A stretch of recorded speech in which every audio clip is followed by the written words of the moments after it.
Lumbosacral disease is the dog equivalent of low back pain and sciatica in humans.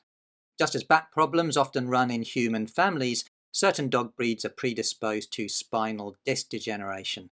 The classic examples are military and police shepherd dogs, whose genetic risk may be compounded by repetitive physical stress.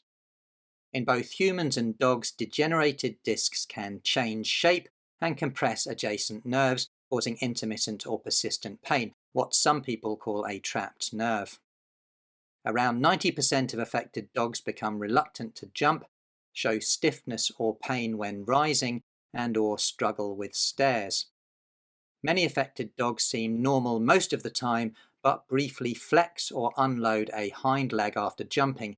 These are avoidance behaviours or responses to acute nerve pain. If you or I complained of back pain or sciatica, our local doctor could draw on published data from thousands of patients to guide their recommendations. This paper, for instance, includes over 16,000 epidural injection procedures. A veterinarian presented with a painful dog does not have the luxury of such large-scale data. Most veterinary studies involve fewer than 50 dogs, substantially less than the annual caseload of a specialist veterinary neurologist. This explains why specialist training and experience matter. A veterinary neurologist's first task is distinguishing spinal pain from orthopedic pain. For example, many large breed dogs with spinal pain have X-rays showing concurrent hip dysplasia. However, hip dysplasia rarely causes the kind of pain seen with lumbosacral disease. While hip dysplasia can make a dog stiff, it rarely causes severe limping. More importantly, chronic arthritis pain doesn't cause dogs to yelp, just as chronic arthritis pain doesn't cause humans to yell. By contrast, the sharp shooting pain of a trapped nerve often causes affected dogs to cry out. Expert analysis prevents treatment being directed at an incidental radiographic finding and reduces the risk of inappropriate drugs or unnecessary surgery. Veterinary neurologists have a second equally important role. Injections are only effective if the needle tip is placed accurately within the epidural space. In human medicine, up to 74% of injections performed without imaging guidance miss their target. Accuracy improves with training, experience, and appropriate equipment. The epidural steroid injection protocol used in dogs is loosely based on human protocols, which produce an average improvement of 1.8 points on a 10-point scale. While that may seem modest, bear in mind that the average data combines super responders, who might improve by 8 to 10 points, partial responders, who improve by 2 to 3 points, and non-responders who see no improvement at all. Although it's not yet proven, it's likely that dogs are subject to similar variability. Most dogs considered for epidural injections initially respond to rest and anti-inflammatory medication, but relapse when normal activity resumes. The goal of epidural injections or surgery is therefore a durable improvement that persists even in active dogs. The largest published veterinary study includes 38 dogs. Of these, 30 showed clear clinical improvement, and 20 appeared normal at an average follow-up of 4 years.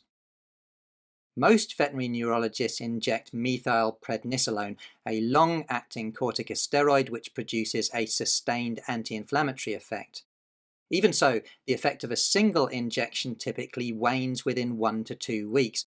For that reason, the veterinary protocol includes a 2-week booster, a third injection 4 weeks after that, and an optional booster several months later.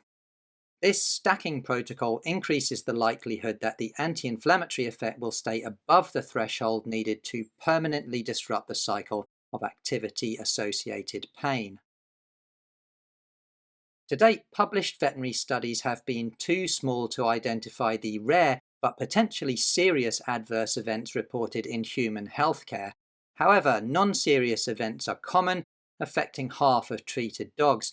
These include increased thirst and urination, short-term worsening of pain, and slow recovery from sedation. Fortunately, these side effects are invariably temporary, lasting only a few days. Veterinary neurologists almost always recommend an MRI scan before injection, but this comes at a significant cost. Contextualized care means recognizing practical limits. For caregivers who would not consider spinal surgery under any circumstances, it's reasonable to proceed without MRI, provided they understand and accept the uncertainty of acting without complete diagnostic information.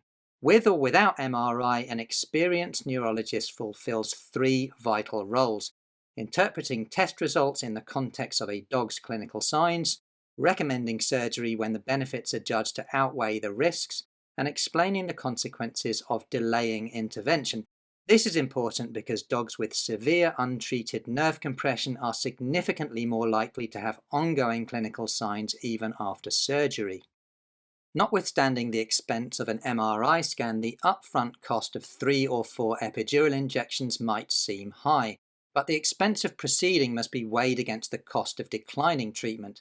This 2024 study estimated the lifetime cost of oral medications and prescription diet for dogs with chronic pain caused by hip arthritis. Treating a 7-year-old large breed dog for 4 years costs around £5,000. While the expense of 3 or 4 epidural injections should be substantially lower, the cost is concentrated over a short 2-month period.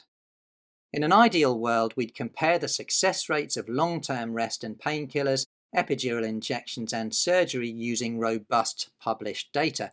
However, a valid comparison would require controlled trials that don't yet exist, trials in which similarly affected dogs are randomly assigned to different treatments.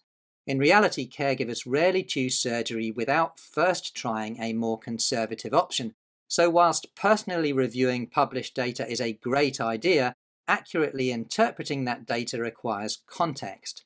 And that's the final and arguably most important reason to seek guidance from an expert you trust.